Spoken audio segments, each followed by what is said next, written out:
Pipik Dian Irawati yang terbaring lemas karena sakit dengan wajah yang masih terlihat pucat, kemarin akhirnya angkat bicara perihal sakitnya.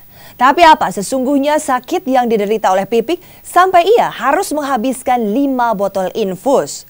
Benarkah demi patuh kepada Mas Saidah, Pipik pun rela dirawat hanya di rumah kediamannya? Seperti apakah kisah pengorbanan istri UJ ini demi kepatuhan kepada Mas Saidah?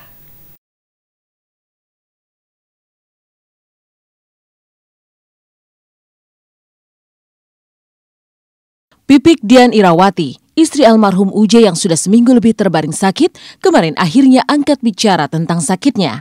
Pipik yang masih dalam keadaan lemah dan pucat sempat pula berdoa bersama dan melepas anak-anak yatim yang akan berangkat bersama keempat buah hatinya untuk menikmati liburan. Tapi benarkah keadaan Pipik yang belum pulih membuatnya sempat kembali merasa pusing saat kembali muncul kemarin? Benarkah dalam keadaan masih sakit, Pipik tetap berusaha untuk mengurus keberangkatan anak-anaknya mengisi liburan sekolah yang baru saja dimulai? Yuk kita baca sholawatnya UJ. Kita ingat lagunya. Ya Rasulullah salamun alaik ya fi asyani. Waalaikumsalam warahmatullahi wabarakatuh.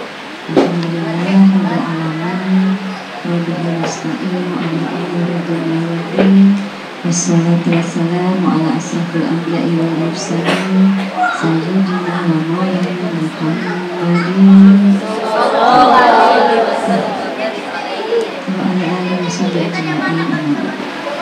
Alhamdulillah, syukur, terima kasih kepada Allah yang sampai saat ini masih memberikan kita nikmat sehat.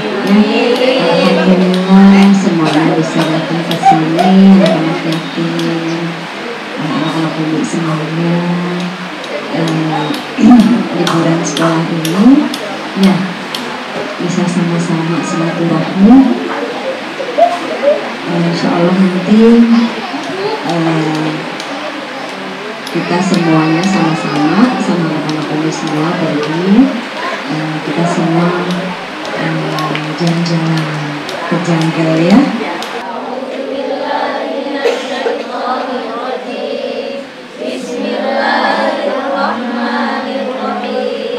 Ala Yasin Habibillah.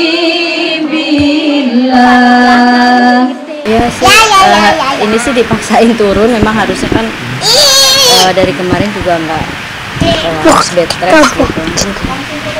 Dan tadi pagi kan karena memang harus mandiin anak-anak tiap hari, jadi tadi pagi habis mandiin semua udah bangunin, langsung ini lagi, langsung keriangan lagi gitu. Jadi udah tiduran dulu bentar, tiduran dulu bentar, habis tiduran terus udah langsung tadi begitu dengeran anak yatimnya udah pada turun, baru nyepetin turun. Dalam keadaan masih pucat pasi, Pipik terlihat benar-benar berjuang untuk tegar. Padahal dokter yang merawatnya memberi ultimatum untuk bed rest total alias tidak boleh turun dari tempat tidur. Tapi benarkah rasa sayangnya kepada keempat buah hatinya membuat Pipik tak tega dan harus bangun untuk mempersiapkan kebutuhan anak-anaknya? Terus nyaranin memang harus benar-benar bed rest, tiduran di kasur, gak boleh aktivitas gitu, karena memang saya kalau bangun sedikit langsung kayak keliangan gitu, muter gitu kan. Jadi tadi juga maksain mandiin, terus nyiapin baju-baju mereka kan. Umi Pipik itu walaupun mungkin masyarakat taunya Umi Pipik itu seorang public figure gitu ya, tapi untuk mengurus rumah tangga Umi Pipik memang menangani sendiri. Walaupun ada baby sister gitu, termasuk ketika beliau dalam keadaan sakit pun gitu, selalu perhatian terhadap anak-anak. Sepeninggal UJ, Pipik memang kini menjadi single parent yang harus mengurus sendiri keempat buah hatinya. Mungkin karena beban inilah yang membuat Pipik berusaha untuk bangkit lagi, meski keadaan fisiknya masih membutuhkan waktu istirahat yang total. Berat badannya pun kabarnya berkurang hingga 16 kg lebih. Tapi benarkah Pipik memang telah menghabiskan 5 botol infus karena sakitnya itu? Sakit apa sebenarnya Pipik? Benarkah keadaannya yang terlalu lelah membahayakan tubuhnya sendiri sampai harus diberi infus?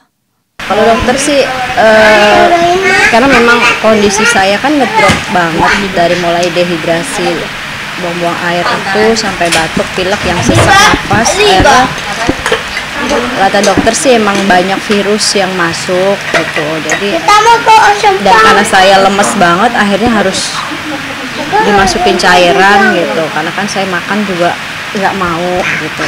Akhirnya ya udah. Dokter ngambil tindakannya diberikan cairan, gitu. Juga vitamin melalui infusan. Kalau penyakit yang biasa sih seperti batuk kan, pilek, terus memang pertama-tamanya itu buang-buang air, diare gitu. Sampai pertama itu waktu mau diinfus itu tidak bisa diinfus karena penyempitan pembuluh darah. Tapi alhamdulillah kondisi sekarang sudah membaik. Semalam kan dicabut infusannya.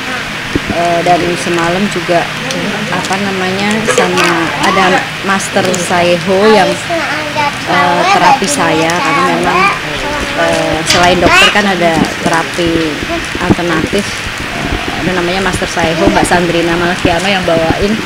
Jadi di terapi tubuh saya itu pengobatan kayak cikung gitu ya, karena semua pembuluh darah saya itu katanya udah yang di kepala itu udah nggak berfungsi dengan baik. Jadi antara kepala sama badan itu nggak sinkron, jadi yang ada terus muter keliengan gitu ya, karena nggak ada oksigen. Jadi semalam juga dicikung, diterapi sama Master Saiho.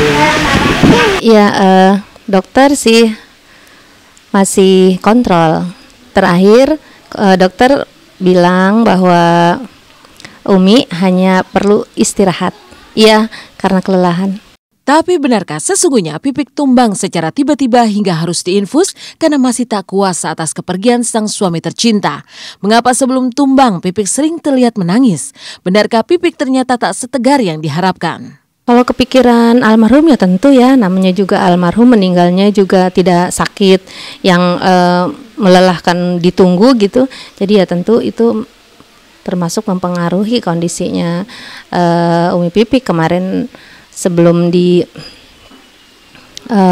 infus gitu, sholat berdoa sambil nangis gitu tadi. Tapi alhamdulillah karena Telin ada di situ dan selalu menemani, jadi memberikan support. Cinta Pipik Dian Irawati kepada almarhum Uje memang tak diragukan lagi. Bayangkan, sejak Uje disemayamkan di rumah duka hingga prosesi pemakaman, perempuan asal Semarang, Jawa Tengah ini sering terlihat pingsan tak sadarkan diri berkali-kali. Tidak hanya sampai di situ, Pipik masih terlihat kerap berlinangan air mata selama 40 hari pasca kepergian Uje. Derita batinnya sebagai seorang istri yang telah ditinggal pergi suaminya memang tidak terkira. Tapi ketegarannya di hadapan publik nyaris tak dimiliki oleh banyak wanita. Ketabahan Pipik menjalani cobaan inilah yang membuat banyak orang menaruh simpati kepadanya. Sampai-sampai tak jarang banyak yang datang langsung ke rumah untuk menemuinya. Sedih, udah ditinggal suami, ya mungkin ini ujian juga dari Allah ya. Jadinya ya kita cuma bisa mendoakan saja, walaupun nggak ketemu nggak apa-apa lah. Saya aja sampai ke mimpi-mimpi, beneran. Ini aja sampai saya beli bukunya. Ikut prihatin akan keadaannya Umi Pipik. Umi Pipik kami doakan mudah-mudahan cepat sembuh, bisa memimpin putra-putrinya. Ya, pertama kedatangan saya ke sini pertama ya silaturahmi.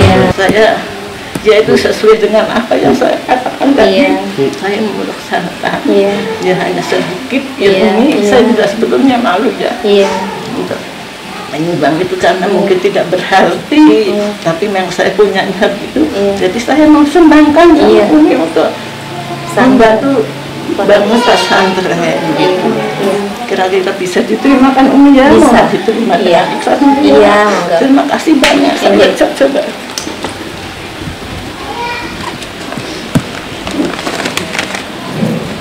Ini kamu Alhamdulillah.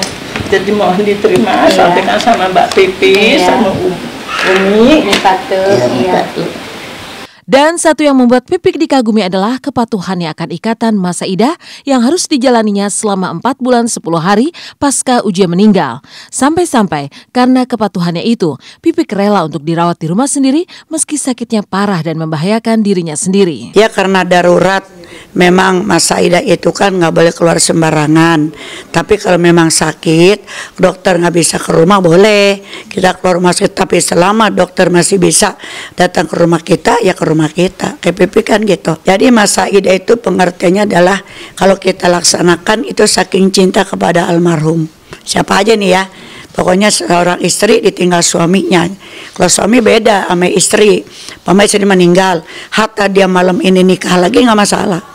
Nggak ada terikat masalah idah untuk laki-laki. Lalu benarkah karena kepatuhannya kepada masa idah membuat Adiba sang putri sulung sedih dan menaruh iba kepada sang ibunda? Apa yang membuat Adiba tidak rela melihat sang ibu menderita? Sedih lah, sedih ya. Pokoknya setiap waktu mau nemenin Umi terus. Iya. Oh, dirawatnya di rumah, nggak dibawa ke rumah sakit? Kan masa idah. Alhamdulillah semakin hari semakin membaik karena ya disupport juga oleh keluarga, baik dari Umi Pipik maupun dari almarhum Ustadz dan juga dari sahabat-sahabatnya. Insya Allah tinggal separuh lagi lah perjalanan masa idah agar kasih kesabaran, juga ketabahan dan juga berikan kekuatan Islam dan iman, tetap ibadah yang fokus kepada Allah agar Pipik juga tabah dan almarhum pun dalam kubur Allah jadikan taman surga. Ketegaran Pipik sebagai wanita yang baru ditinggal suami tercinta memang patut dicontoh. Tapi seperti apa kisah keempat buah hatinya yang harus berlibur tanpa kehadiran sang ibunda? Benarkah Pipik pun tak bisa menahan kesedihannya karena harus melepas keempat buah hatinya menikmati liburan tanpa dirinya? Seperti apa acara liburan keempat anak UJ bersama anak-anak yatim piatu kemarin? Simak setelah jeda berikut hanya di Intens.